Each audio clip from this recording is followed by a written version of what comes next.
Once I had the tattoo machine sketched, I wanted to stop.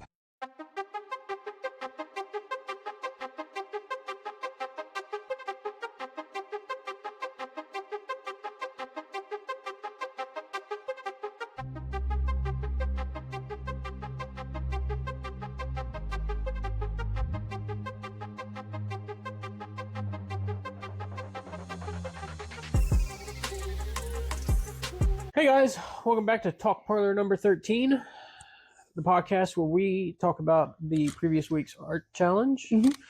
I'm Adam. And I'm Jordan. All right, Jordan. Well, how do you feel about this week's roll? I thought it was so cool what we landed on, and it was something that I really feel like showcased our talents, you know. We landed on doing an everyday item, and for us, since we practice a lot with our tools, an everyday item for us is a tattoo machine. We also landed on a black and white color palette, and then thankfully after that we landed for charcoal, and then we landed with surrealism. And I thought that all of it was really interesting, and I was very, very excited to make this challenge come together. Yeah. What about you? Well, so a little backstory, and I touched on it in one other episode.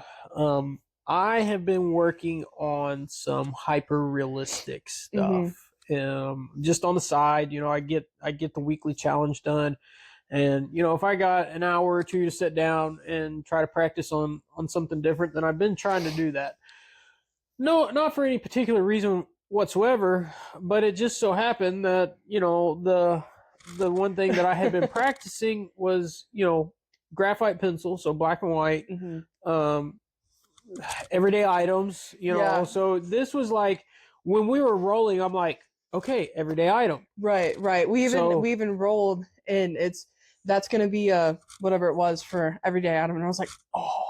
Yeah, because Jordan's been seeing some of these things that I've been drawing. Yeah. And she's just been blown away by them. Like, yeah, I knew that Adam was just gonna take this and run with it. And so then we ended up everyday item, and then the next roll was it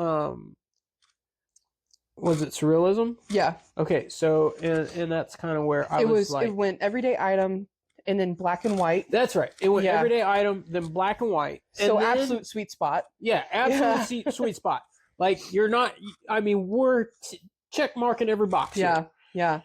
And then we roll for style, and we get surrealism. Okay, and I'm just like, I mean, crash and burn, because my brain does not work in a surrealistic manner whatsoever. And for those of you that do not know what surrealism is, a lot of it is dreamlike. You know, it's taking reality and stepping outside of it with using those reality, you know, interests. A good example is kind of the film Inception. Very surrealistic film. It's super interesting, and just taking things like from our dreams and putting it in front of us. I would say probably the most famous painting most people have probably seen is Salvador Ali's the melting clocks. The melting clocks. Yeah. Perfect. I don't know the exact name of it, but yeah, melting clocks. I think it is melting clocks. Is it? Okay. I think. So you know, we hit the surrealism, and I was just like, crash and burn, because my brain does not think in that manner, or at least I didn't think it did. I figured that was going to be a huge challenge for me. And then we landed on charcoal. I would have preferred graphite pencil, just because that's what I've been working with. And charcoal, I'm like, charcoal, not too much different than graphite. I think I can still make it work. It'd be interesting to work in charcoal. I've done a couple charcoal things, but nothing down to the nitty gritty of charcoal. Yeah. I mean, it's just been kind of messing around with it, playing with it a little bit here and there. Anyway, so I was concerned. I really was. Yeah, it's like everything was great, and then we landed surrealism and then charcoal, and it's like, okay, reality check. Here come the challenges. Yeah, exactly. Yeah. Reality check. Here come the challenges. Yeah. And again, we say it almost every episode. This is why we do it. Exactly. You know. So, what research did you go in with, Adam, to come up with your design? I don't know that I really did any research. I knew I wanted to do a traditional tattoo gun. Mm-hmm. Traditional and I love that we both did that. Yeah, a traditional coiled tattoo machine. That's what I wanted to do. And I took it back to really the more old school tattoo machines where, you literally had a plate on the top, plate on the bottom, your two coils in the middle. Yep. And generally off of that, you have a stainless steel tube with your grip. And then off of that, you have your needle. Of course, you have your rubber band around your coils that help provide tension on the needle. Mm-hmm. So I knew I wanted to do something of that nature. As far as tattoo machine, and then I was just really like trying to understand how can I take a tattoo machine and turn it into a surrealistic object. I mean, it was that was the part I struggled with the most. And I got to really thinking about it, and I'm like, whether it's a tattoo machine, a colored pencil, a pencil, charcoal, a paintbrush, it doesn't matter what it is that you have in your hand. It has to become part of you. Yeah.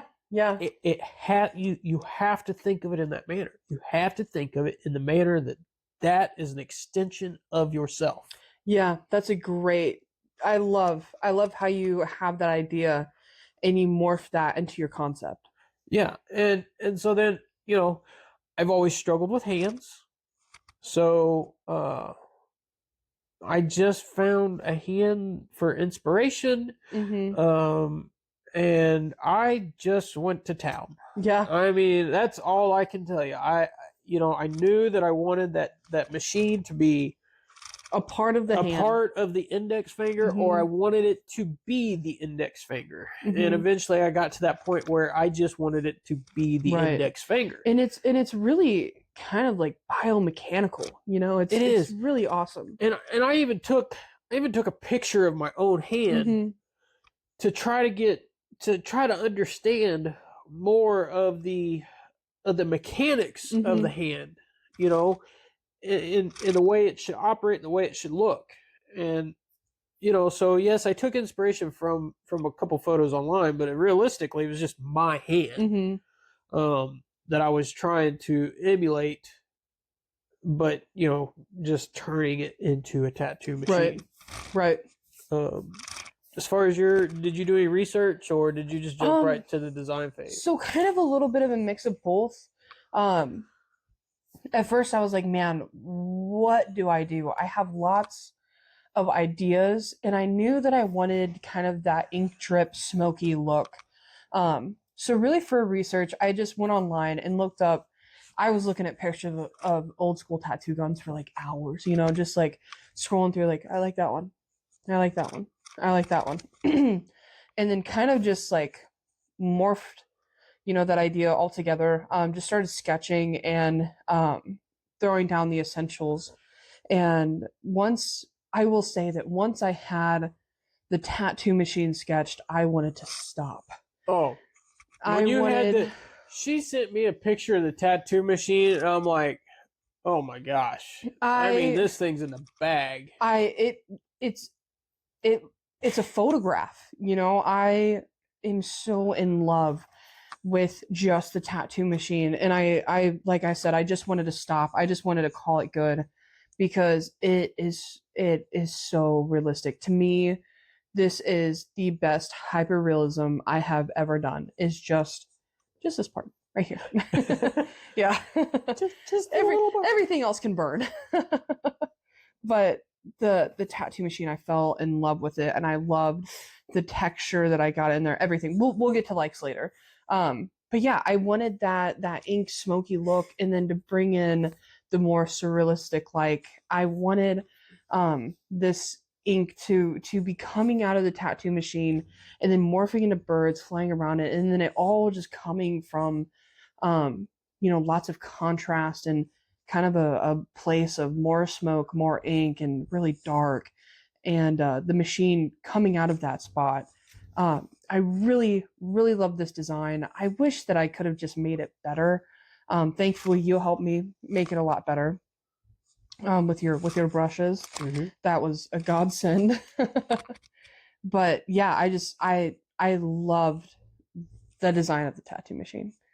Things after that, I really wish I could have executed better. Mm-hmm. I don't know. I think it turned out amazing. I really do. The thing that I wish I could have done, and I feel, I have this excuse if I would have used a graphite pencil, but I made that machine look as good as it does. And it frustrates me that the birds don't look as good as they do. But I wanted those birds to not look very real, and I kind of wish that I would have just gone full realism with them. And I think that would have really helped me in this challenge, is if those birds were realistic. Right. It would have read better. It would have made more sense. But I do like it. I do love it. It's pretty cool. Yeah. Yeah. Another thing about the design that I did, I part of the machine being part of the hand or extension of the hand.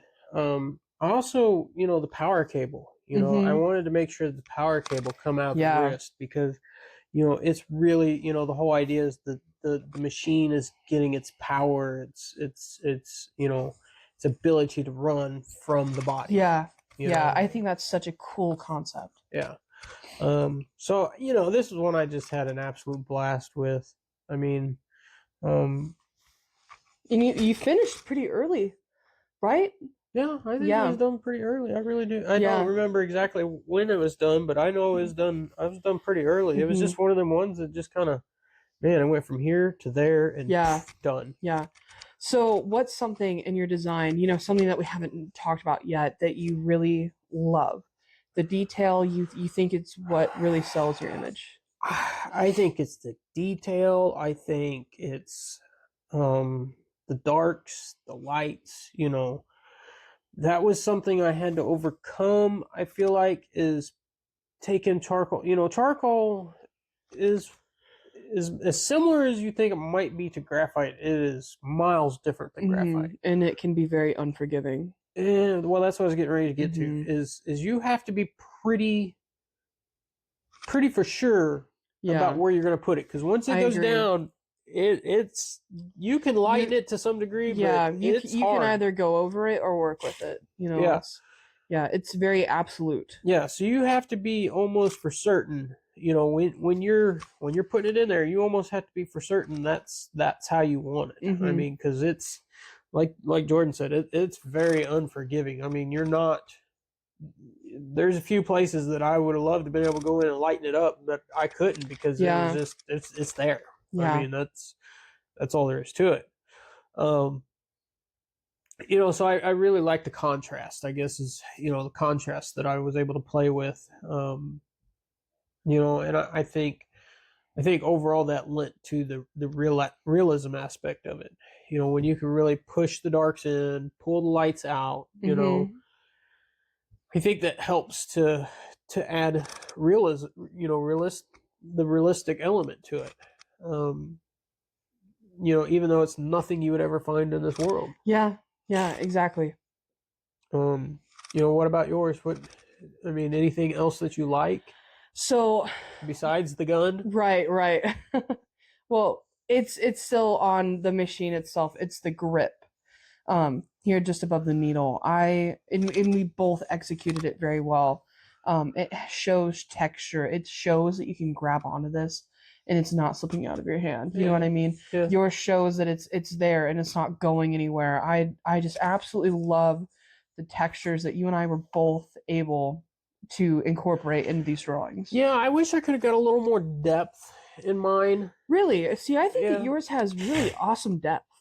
Yeah, I just really at the spacing, I wish I could have just got a little more depth into it. Okay. When I look at yours, I feel like that is an absolute depth. Now, granted, they're in two different positions. Right.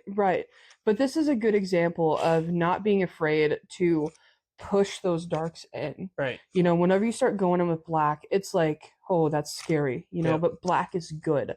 And like you can really see it with your background here. I mean, all of that contrast just really pushes that hand forward. Right. And all the focus is on it, and the piece is so finished and so beautiful. Yeah.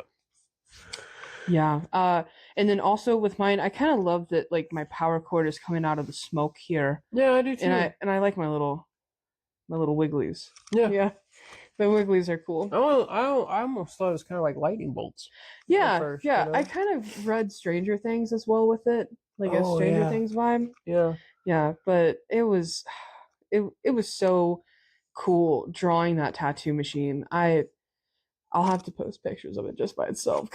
Just by itself, it was I'm awesome. not gonna lie. When I see them, I'm like, oh wow. Yeah, and unfortunately, I feel like everything around it just takes away from it. It looks so much better whenever it was on its own. I really wish that I could have executed this better. I loved it. I love it. I just wish, we are our own worst critics. Oh yeah, absolutely. Yeah. I mean, I don't know. I mean,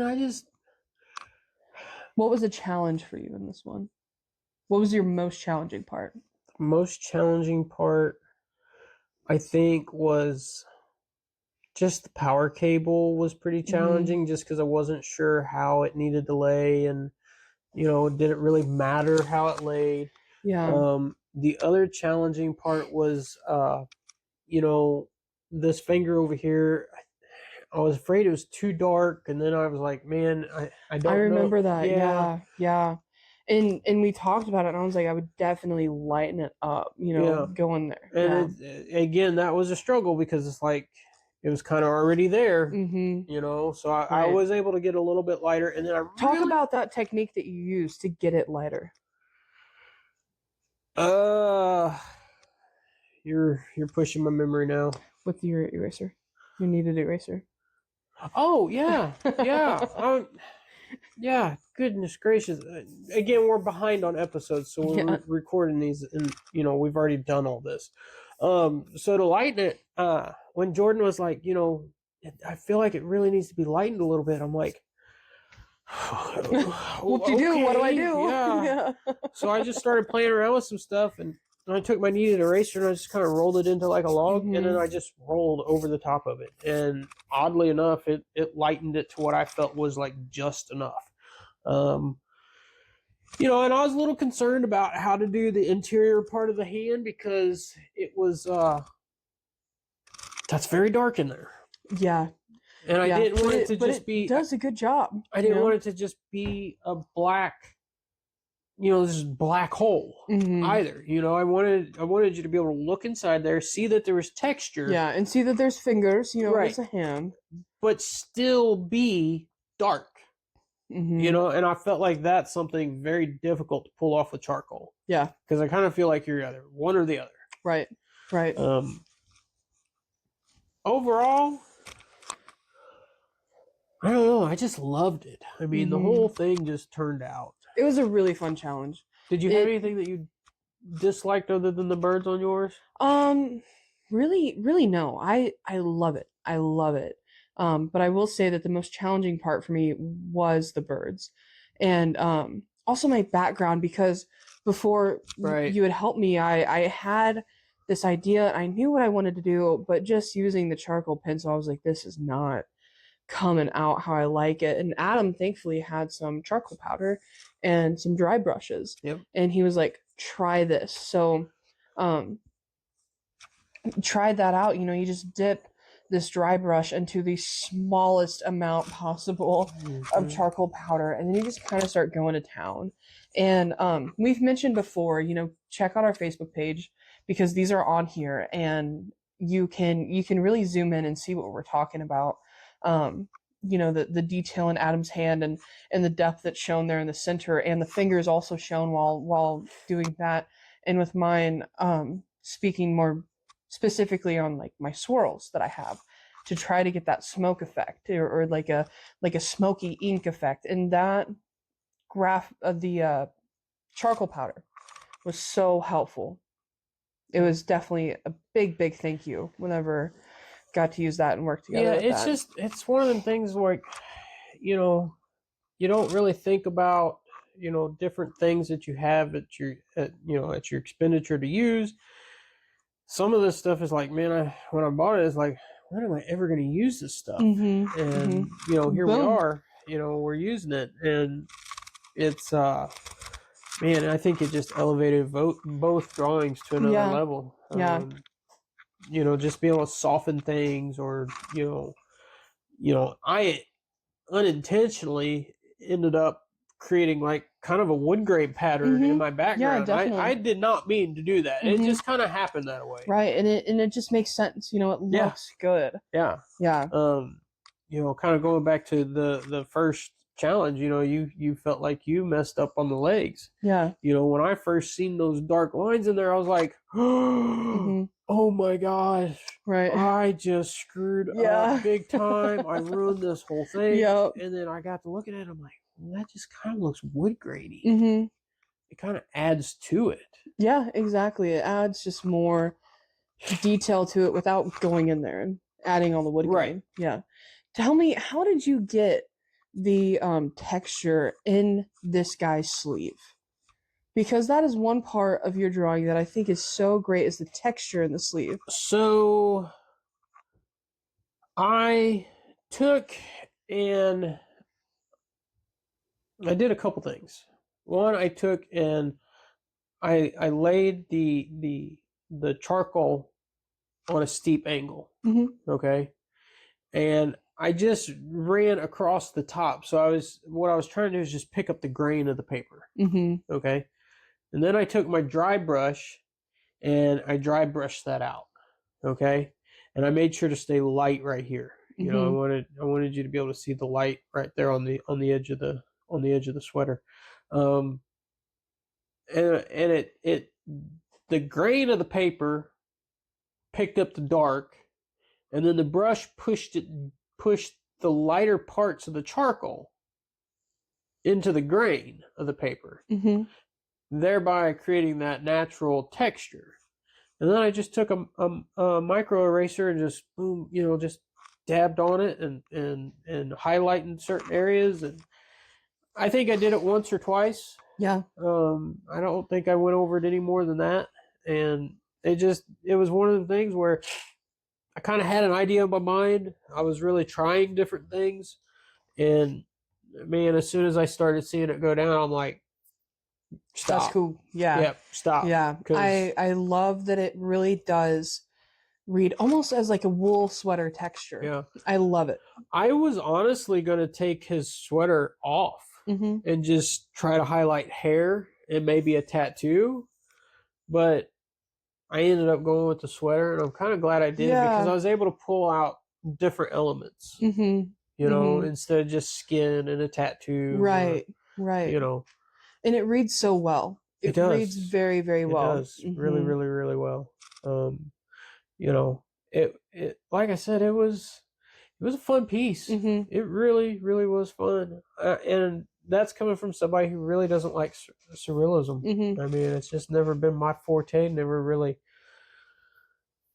It's just hard for my brain to go there because I am such a person that deals in reality. Yeah. That was definitely a challenge, also.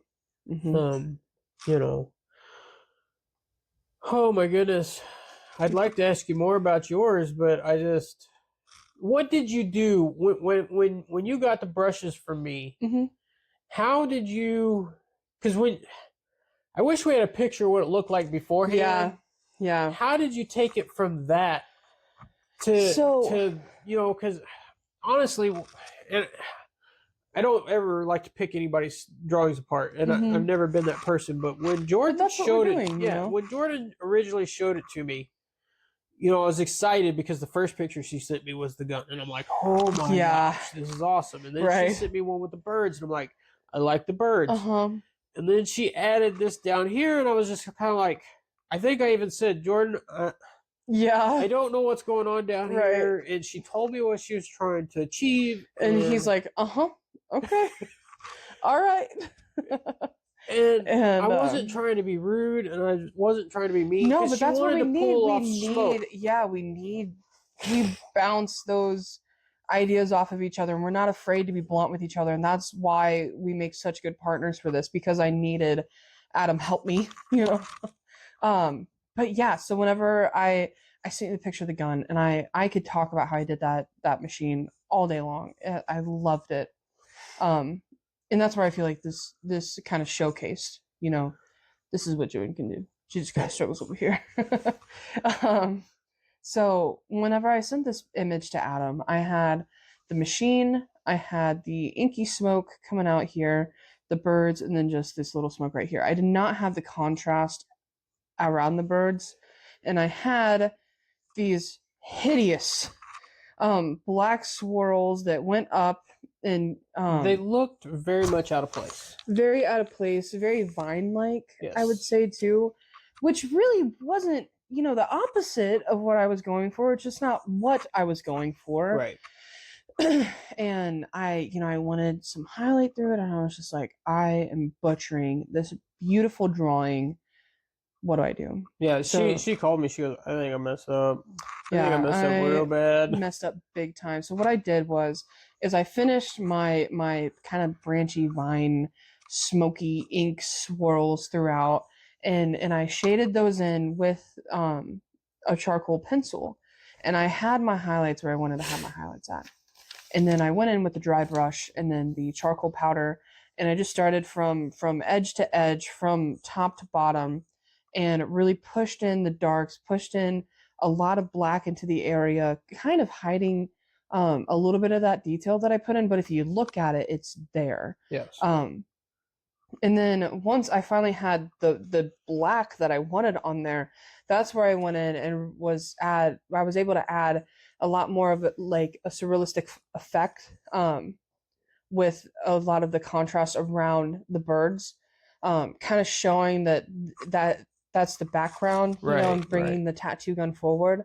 Then after that, I went in with an electric eraser and just started highlighting wherever I could around the machine, making sure that the machine was really brought forward the best that I could, and then, showing that it was coming from this ink smoke. That kind of went well. Definitely could have executed it better. But it is the image that I had. If anything, this piece is just unfinished for me. It's something that I feel like that I can come back to and really boost up a lot. I love the realism, the hyper realism that I have in this tattoo machine. And I wish that the rest of it looked like it was in that same world with the tattoo machine. I can see that. Yeah, but that's I think how I you're did still that. good. I think you did a phenomenal job from what it was to what it ended up being. Yeah. Because when you first sent me that picture, I was like, "Whew, I'm not sure." Yeah, I'm not Jordan. sure. I'm like, I think you need some charcoal powder, and I think you need some dry brushes. Yeah.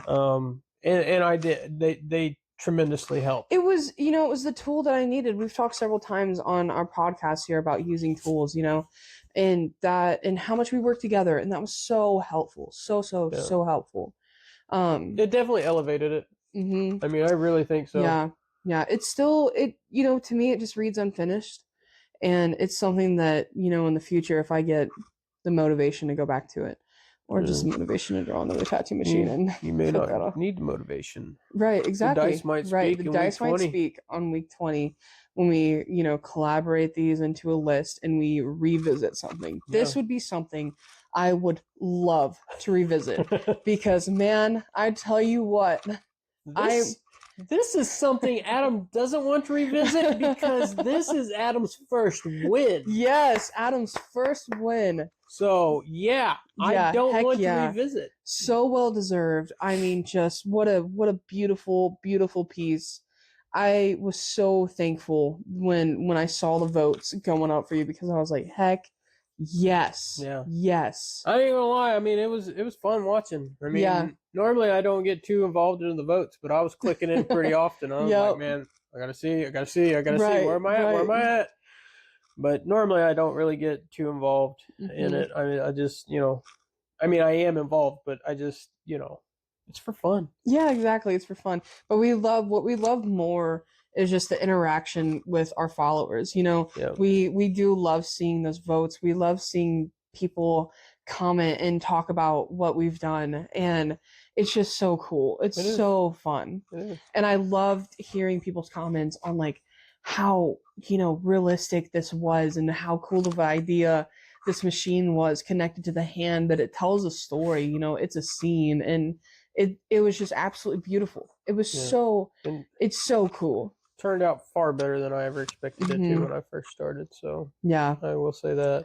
And another cool thing is how we both did classic tattoo machines. Yeah. You know, where we've seen this before.